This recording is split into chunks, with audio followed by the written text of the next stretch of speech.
Eles treinam por 2 anos e dominam os céus. Preparar para decolagem. Requisitando elevação a 360. E nossas vidas estão em suas mãos. Pilotos.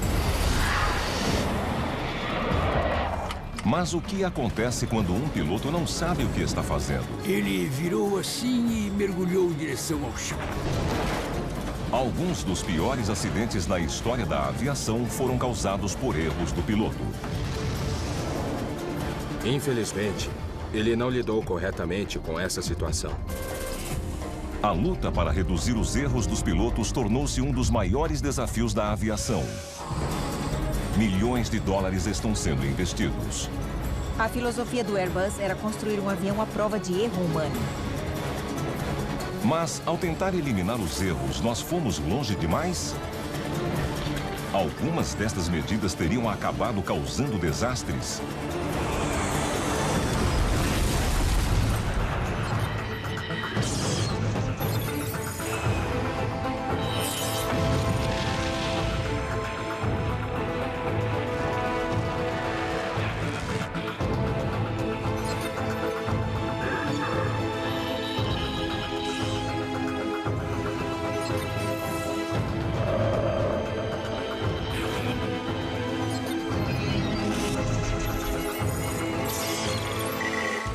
Catástrofes aéreas. Erro humano.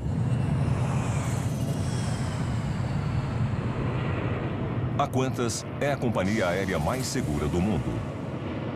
Nenhum de seus grandes jatos jamais caiu.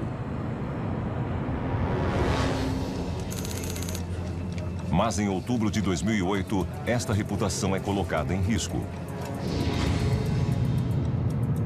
O voo 72 da Qantas está indo de Singapura a Perth. É um Airbus A330, uma das aeronaves mais modernas do mundo.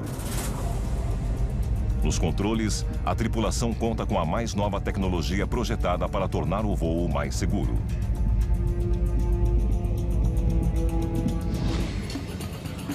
Mas quando a aeronave, transportando mais de 300 passageiros, se aproxima da costa australiana, de repente, realiza uma série de manobras bizarras e perigosas.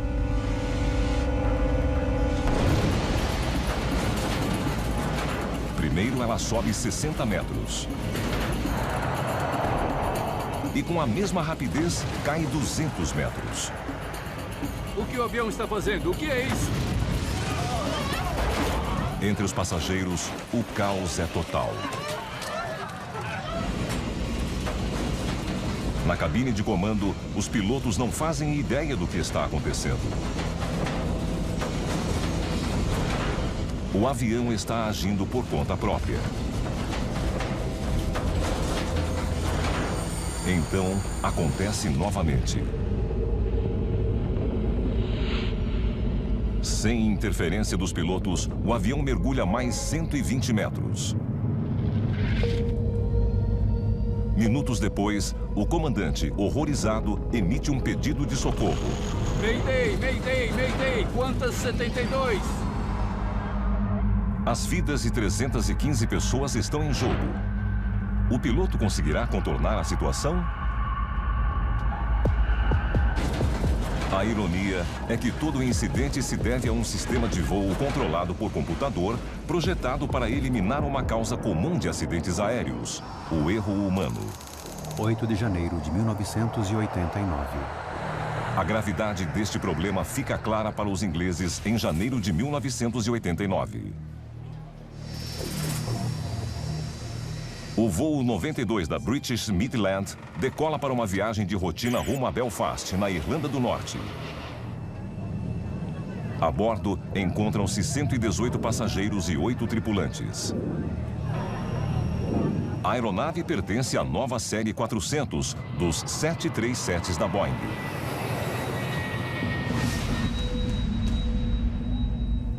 No comando está o capitão Kevin Hunt, de 43 anos, um dos pilotos mais experientes da British Midland.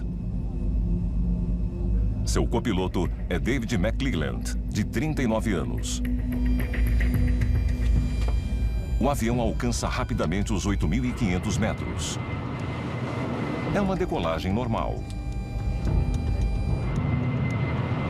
Mas então, aos 13 minutos de voo, quando a aeronave está prestes a atingir a altitude de cruzeiro, há um estrondo.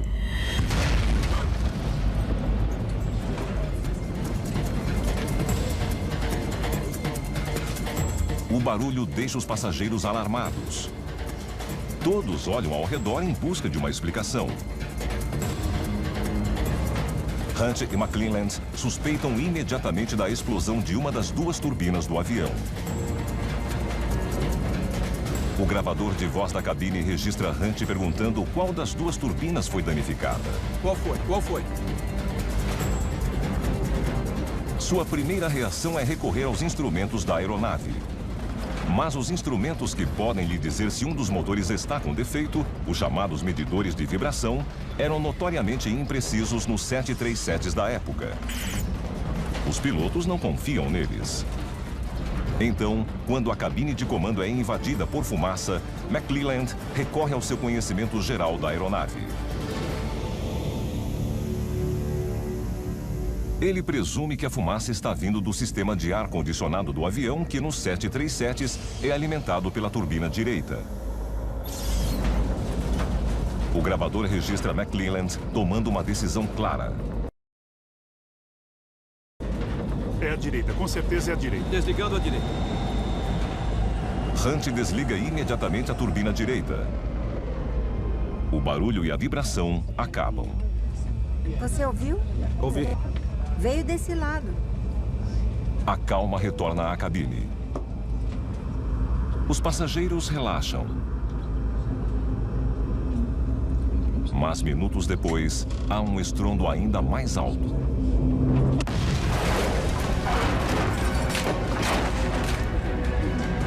E novamente o avião é abalado por vibrações. Seguidas de um silêncio arrepiante.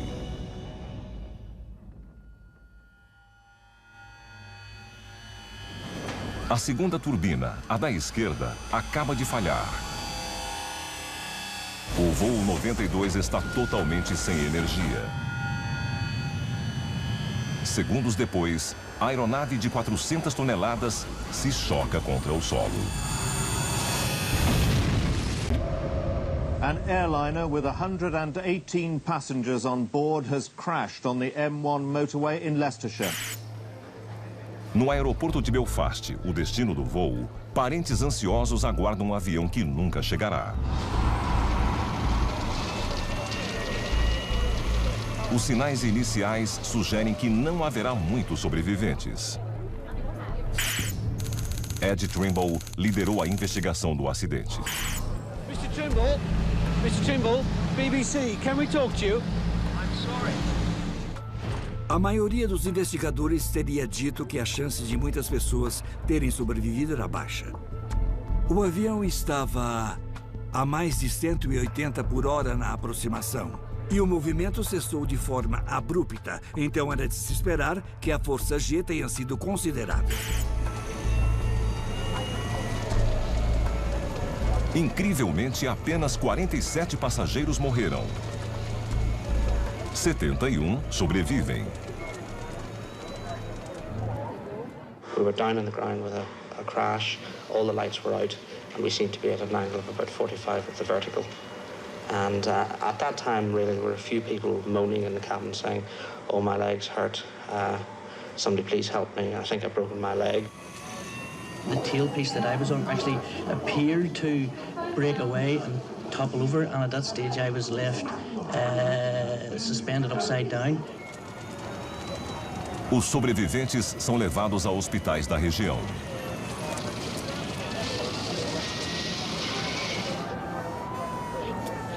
Entre eles está o comandante da aeronave, Kevin Hunt. A princípio, ele é considerado um herói por ter salvado a vida de algumas pessoas. Considering the trouble he was obviously in, I reckon he must have nursed that plane to get so close. He must have done a brilliant job. Mas logo depois, perguntas começam a ser feitas.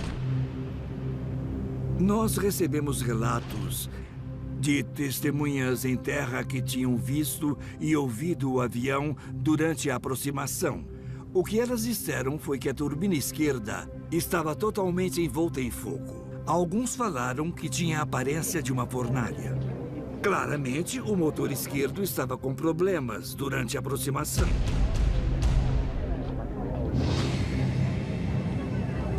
O fogo na turbina esquerda teria sido o primeiro barulho que os passageiros ouviram.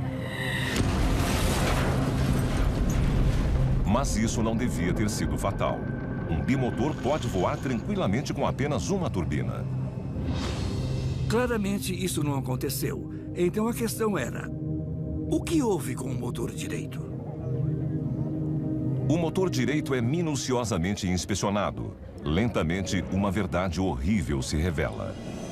A inspeção técnica do motor direito revelou que não existia nenhum problema com aquela turbina antes do impacto. É a direita, com certeza é a direita. Desligando a direita. E a turbina direita foi a desligada pela tripulação. Por que o piloto havia desligado o único motor ativo? A investigação revelará um caso clássico de erro do piloto. Ele simplesmente não conhecia bem a aeronave. Por não confiarem nos instrumentos, Hunt e McClelland haviam recorrido ao seu conhecimento geral dos 737s. Eles presumiram que a fumaça estava vindo do motor direito. Por isso, o desligaram. O que eles não sabem é que o novo 737 Série 400 é diferente de seus antecessores. O ar-condicionado é alimentado pelas duas turbinas. A fumaça e o cheiro vieram do motor esquerdo danificado e não do direito em perfeitas condições.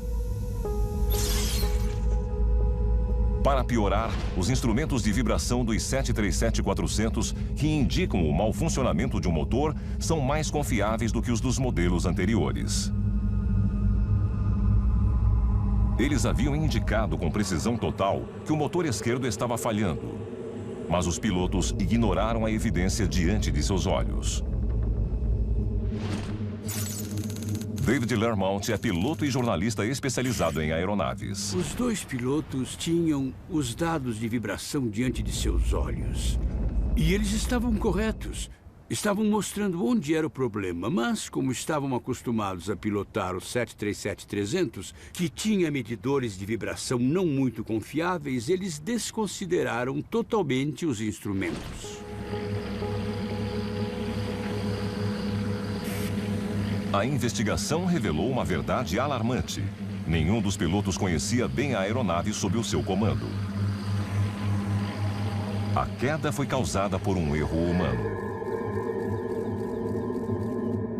Hunt, não mais considerado um herói, é demitido. Hunt e McClelland não tinham quase nenhuma prática com o novo Boeing 737-400. A companhia aérea presumiu que, como eles tinham experiência com o 737-300, só precisavam do que chamam de um curso de diferenças para pilotar o 400. Este acidente em Kegworth é um alerta claro. Os pilotos precisam de uma reciclagem sistemática para evitar novos casos de erro humano. As agências regulatórias e as companhias aéreas reconheceram que, se houvesse alguma diferença no equipamento da cabine de comando, ainda que fosse no mesmo modelo com apenas uma variação, há necessidade de treinamento. Para reduzir os erros, os pilotos começam a passar mais tempo em simuladores de voo controlados por computador altamente realistas. Eles são capazes de recriar quase qualquer situação de voo em quase qualquer lugar do mundo. Os pilotos são capazes de aprender com rapidez e eficiência sobre diferentes aeronaves. Apesar das novas oportunidades de treinamento, Midland 1, tivemos um colapso no trem de pouso. A indústria aeronáutica não absorve totalmente as lições de Kegworth. Não basta apenas oferecer mais treinamento. O treinamento deve ser bom, ou as consequências inesperadas podem ser igualmente letais. A indústria precisará de outro acidente trágico para perceber que deve fazer ainda mais. 21 de novembro de 2001. Em novembro de 2001, um voo da American Airlines decola do aeroporto JFK em Nova York. O destino do voo 587 é a República Dominicana. A bordo, muitos dos passageiros vão visitar parentes e amigos. Mas quase imediatamente após a decolagem, algo dá errado. Patrick Chuhig é um padre católico local. Eu vi o avião passando. Eu me lembro de ter achado que ele estava voando um pouco baixo. Ele virou assim e mergulhou em direção ao chão. Então eu pensei, meu Deus, deve ser um problema muito sério. E eu me lembro de ter pensado em como o avião parecia lindo em seus últimos segundos de vida, porque a luz do sol estava batendo diretamente no avião antes dele cair no chão.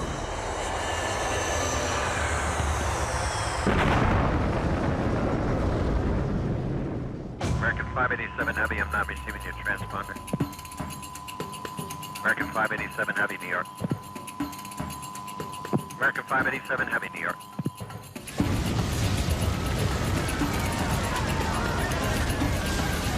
265 pessoas morreram imediatamente, incluindo 5 no solo.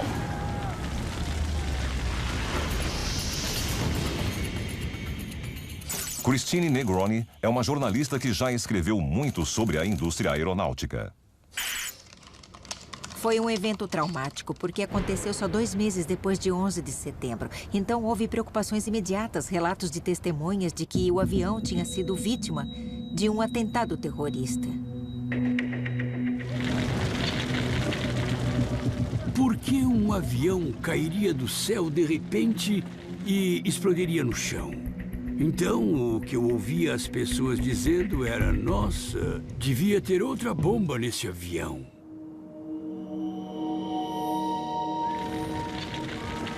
Foi um dos piores acidentes na história da aviação americana.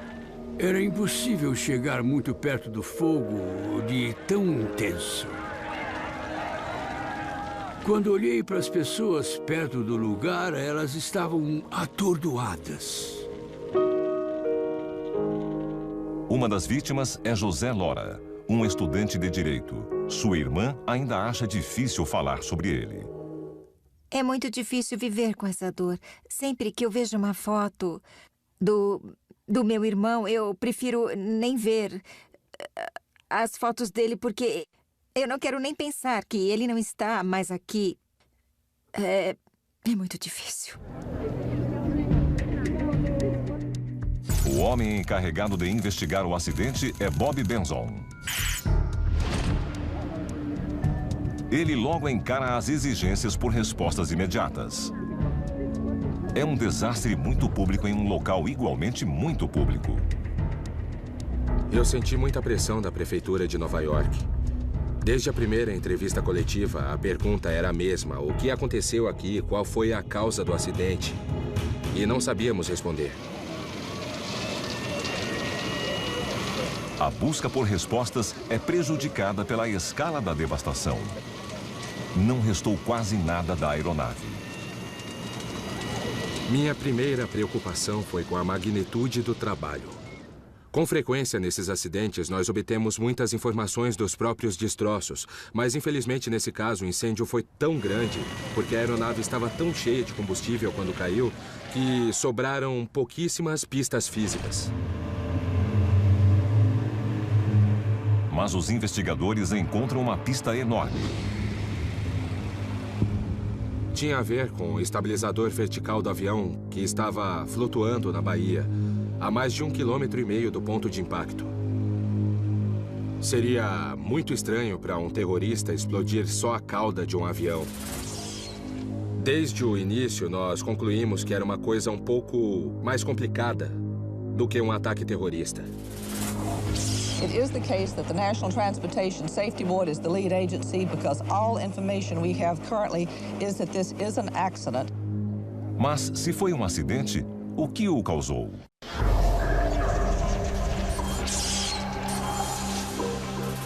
Inicialmente, a suspeita recai sobre os métodos de construção revolucionários da Airbus. Grandes partes da aeronave são feitas com um novo material conhecido como composto de fibra de carbono. Os materiais compostos são o caminho do futuro. São fortes e, acima de tudo, leves. E, na indústria aeronáutica, leveza é igual a dinheiro. Alguns dos componentes com este tipo de fibra de carbono são a cauda da aeronave e seus pontos de ligação. Teria ocorrido uma falha gigantesca neste novo e revolucionário material? As implicações são terríveis. Os alarmes soaram. Ficamos muito preocupados com o resto da frota da Airbus, já que poderia haver defeitos de fabricação em outros aviões. Se a Airbus estivesse construindo aeronaves com peças defeituosas, centenas de aviões poderiam cair do céu? Nós passamos muito tempo estudando e testando a resistência desses componentes e a qualidade do design deles. Os investigadores usam um scanner de ultrassom para identificar micro-rachaduras e falhas ocultas no material. Ao contrário do metal, suas falhas e tensões não são vistas a olho nu. Eles reexaminam o projeto. Examinam outros aviões da Airbus. E não encontram nada que explique por que a cauda teria se separado. E, no fim, foi uma pista falsa. O projeto era mais resistente do que as normas exigiam. Mas, se não é uma falha estrutural, por que a cauda da aeronave havia caído? Em busca de outras pistas, a equipe de Benson recria os últimos minutos da aeronave. As atenções logo se voltam para o copiloto da aeronave, Stan Molin, de 34 anos. Filho de um piloto comercial, Molin voava há 10 anos, sempre na American Airlines. American 587 Heavy Kennedy ground runway 31 left for departure. Taxi left on Bravo, hold short of Juliet. Naquele dia, enquanto o voo 587 se prepara para decolar, Molin está no comando. Left Bravo, short Juliet, American 587 Heavy. Em sua frente, há um voo da Japanese Airlines. Quando a aeronave decola, suas turbinas geram poderosos vórtices de vento. Estes vórtices são causados pela esteira de turbulência. Os vórtices da esteira são mini tornados muito poderosos, criados quando uma aeronave voa pelo céu. Surge um em cada ponta da asa. Estes vórtices podem causar turbulências graves. Se, por exemplo, um avião pequeno tentar seguir de perto um avião grande, o menor poderia sofrer danos estruturais. O efeito de entrar numa esteira de turbulência seria comparável a cair numa batedeira.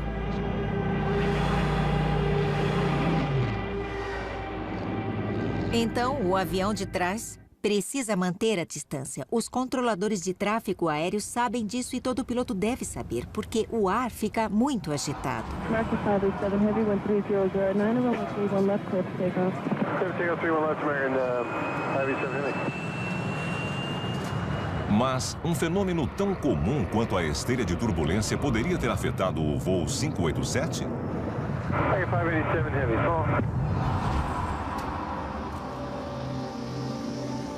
No Comitê Nacional de Segurança dos Transportes, a equipe de Benson continua em busca de respostas. Eles procuram evidências na castigada caixa preta do avião.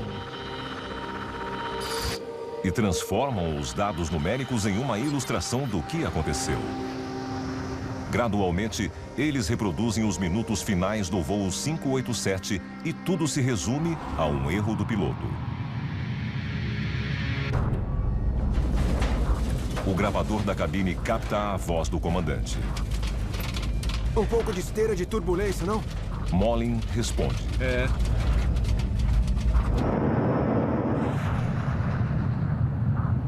Então, para estabilizar o avião, ele pisa nos controles do leme. É o procedimento padrão para estabilizar uma aeronave nestas circunstâncias. A caixa preta mostra que Molin foi especialmente vigoroso.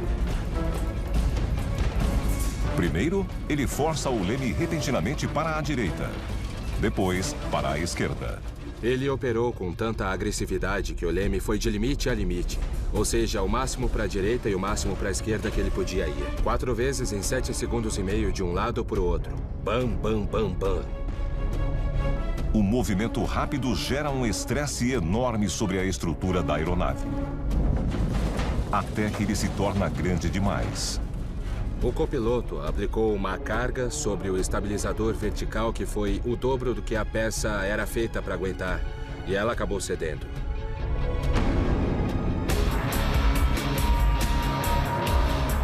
Os pontos de ligação se rompem. A cauda é arrancada. E o avião se choca contra o solo.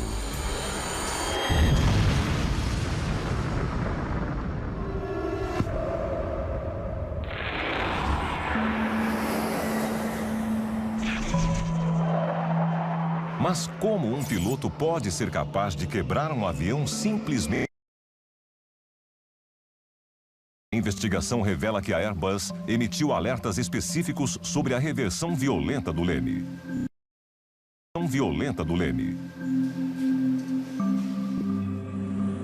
Mas a American Airlines nunca avisou a seus pilotos que isso poderia levar a um dano estrutural. Na verdade, o treinamento encoraja os pilotos a usar o leme de forma vigorosa. A conclusão é horrivelmente clara. Mais de 250 pessoas morreram por causa de um erro de pilotagem.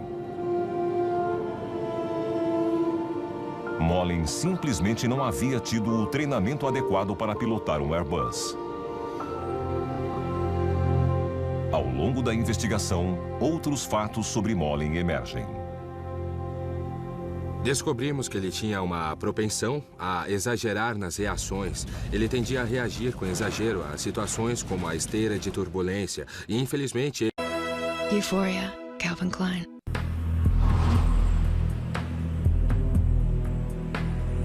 Para muitos observadores leigos, há outra questão.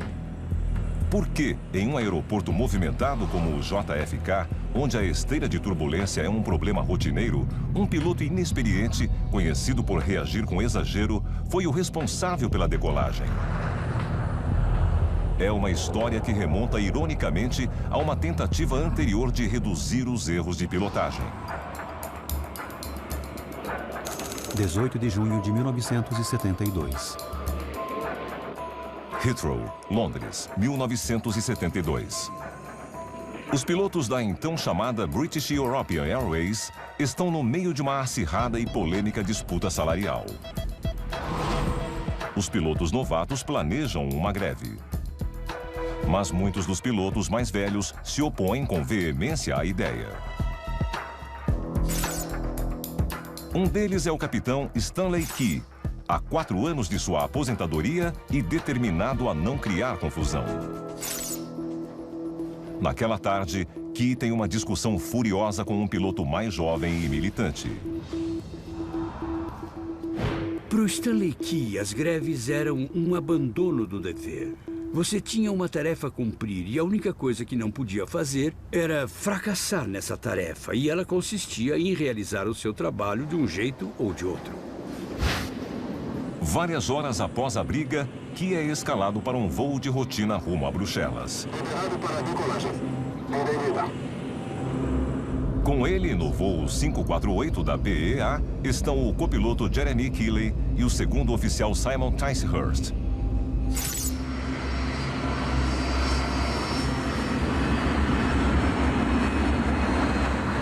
Quando a aeronave deixa o Heathrow, Key, nos controles, ainda estaria furioso com a discussão. De repente, as coisas dão errado. Aos 2 minutos e meio de voo, a aeronave entra em stall. Ela voa abaixo sobre Staines, uma cidade densamente povoada nos arredores de Londres. Segundos depois, ela se choca contra o solo.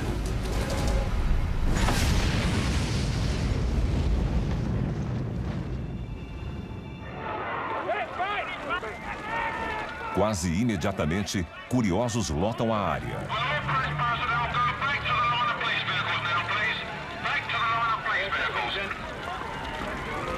Todas as 118 pessoas a bordo morrem. É o pior desastre da história da Grã-Bretanha.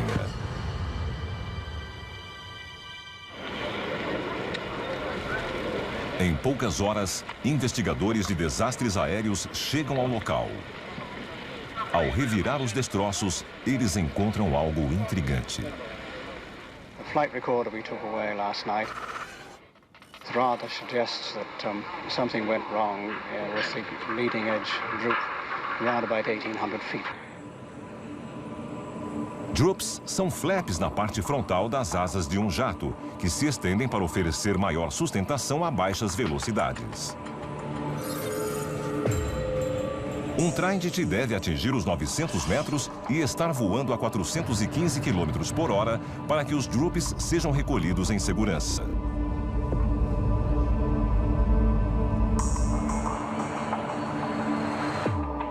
Mas a caixa preta mostra que o voo 548 da BEA estava a apenas 550 metros de altura e a uma velocidade de 300 km por hora quando os droops foram recolhidos.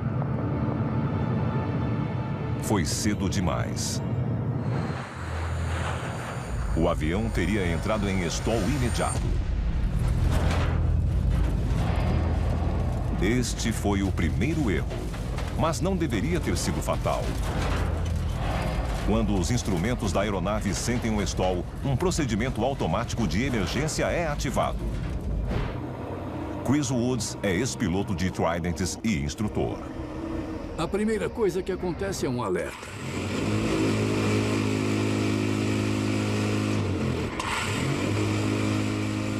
Ele chacoalha a coluna de controle e basicamente diz ao comandante: você está voando muito devagar, empurre o manche para frente e abaixe o nariz da aeronave para ganhar velocidade. Se mesmo assim o piloto não reagir, um segundo procedimento de emergência entra em ação. Uma haste empurra o manche até o final e o segura lá até que a velocidade seja recuperada. O avião mergulha. A velocidade aumenta e o stall é evitado.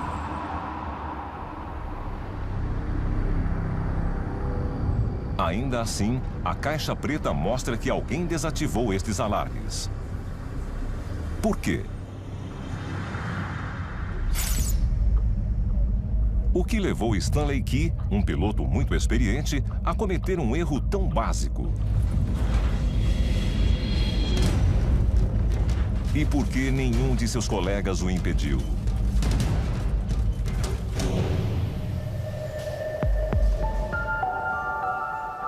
Os investigadores examinam várias possibilidades. Uma necropsia revela que Key tinha problemas cardíacos. Ele nunca contou para ninguém, mas tinha. A discussão antes da decolagem teria desencadeado um ataque?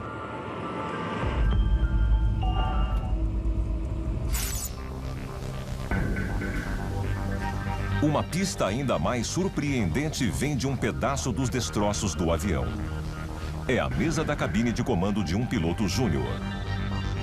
Ela está coberta de mensagens contra Key. Uma delas diz: Key tem que ir. Para onde? Por água abaixo.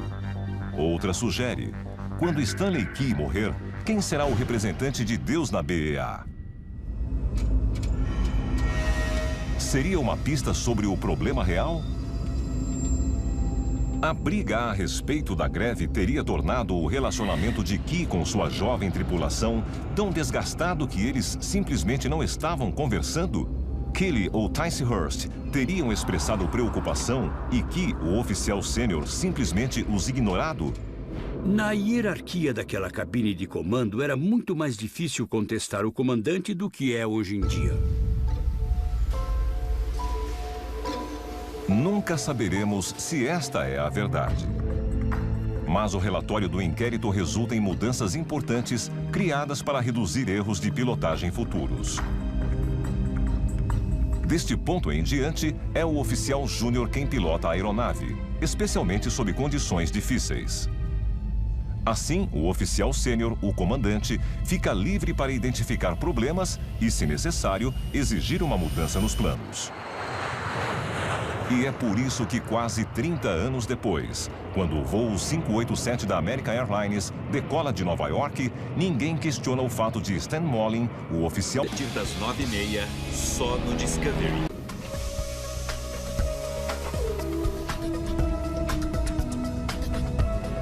No início dos anos 2000, as lições de acidentes como os de Kegworth e Nova York finalmente são absorvidas.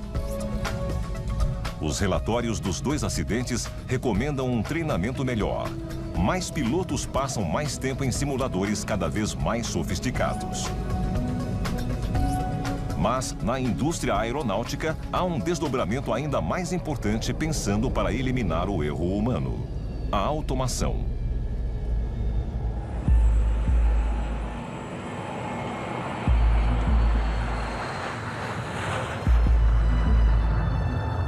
A líder neste campo é a fabricante europeia de aeronaves Airbus. Em meados dos anos 1990, a Airbus lança a nova série A330. É uma das primeiras aeronaves a fazer uso extensivo das novas tecnologias digitais. Ela é tão inteligente que praticamente voa sozinha. A filosofia do Airbus era construir um avião à prova de erro humano, capaz de proteger o avião das decisões erradas dos pilotos. E foi exatamente o que eles fizeram. Martin Alder é piloto de Airbus. Eu tenho um controle simples e não um manche. Parece um joystick de videogame. O controle é como um mouse de computador e recebe instruções do piloto. Mas o piloto automático da aeronave também recebe dados de diversas outras fontes espalhadas pelo avião. Os computadores recebem informações sobre velocidade, altitude e centro de gravidade do avião. E elas são adicionadas ou subtraídas para garantir que as ordens enviadas aos mecanismos de controle na ponta das asas sejam exatamente necessárias para cumprir a tarefa. Isso significa que os controles são sempre ajustados para oferecer eficiência máxima. O voo passa a depender bem menos da habilidade do piloto. Hoje, com o fly-by-wire digital, mesmo diante de uma adversidade comum, eu não me preocuparia. E o mais importante, o programa é capaz de ignorar o piloto caso ele cometa um erro. Ele limita os ângulos de inclinação que o piloto pode aplicar, limita até onde o nariz do avião pode subir e até onde ele pode descer, para impedir que o piloto acelere demais e danifique o avião, faça manobras abruptas e danifique o avião, ou voe muito devagar e perca o controle do avião. O avião não deixa os pilotos fazerem nada que possa causar um acidente. Com exceção da decolagem, que ainda não pode ser totalmente automatizada, o piloto não precisa fazer praticamente nada, além de observar os displays de cristal líquido ultramodernos. O erro do piloto é praticamente eliminado. O voo se torna bem mais seguro. Em teoria.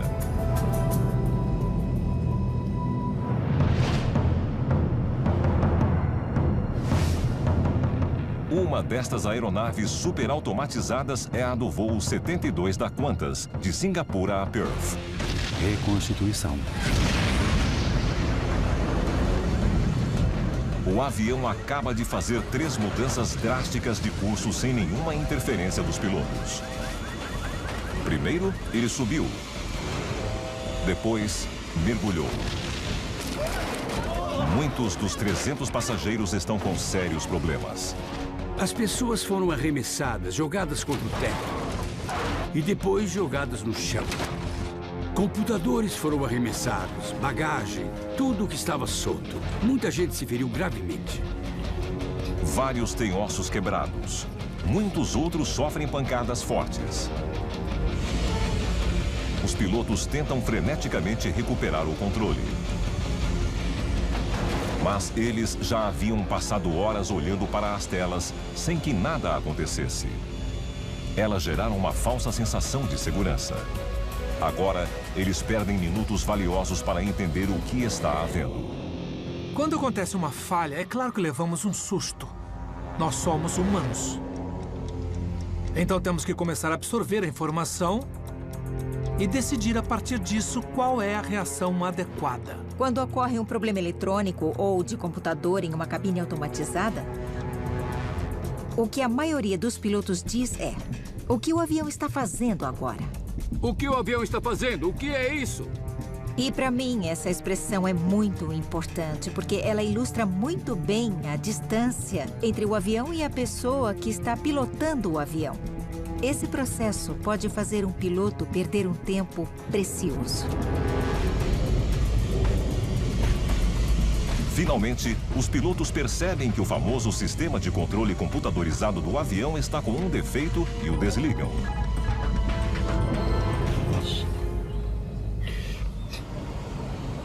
Oh, meu Deus!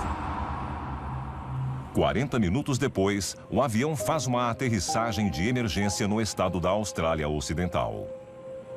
Todos sobrevivem, mas por pouco. 53 pessoas são hospitalizadas com lesões que vão de fraturas a danos na coluna. Está doendo. Respire fundo. Respire pelo nariz. Como este voo se transformou em um pesadelo?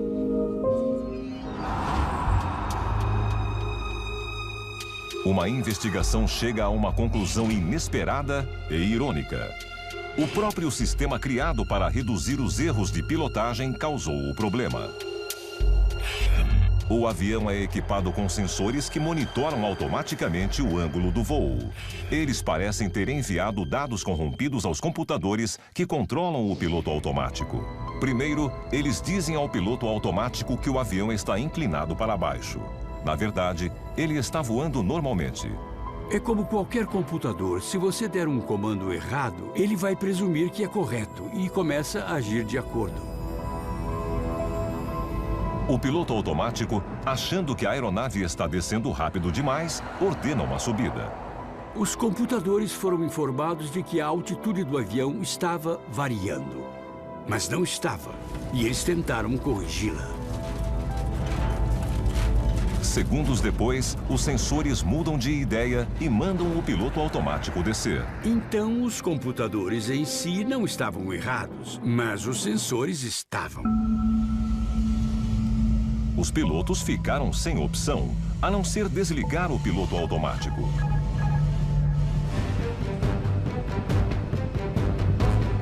Hoje, as cabines de comando modernas são mais bem equipadas e mais aptas a ajudar o piloto do que nunca.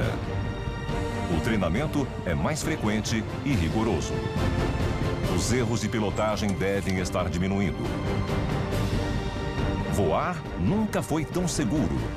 Mas a ironia é que, ao tentar eliminar o erro humano, nós geramos uma nova série de problemas inesperados.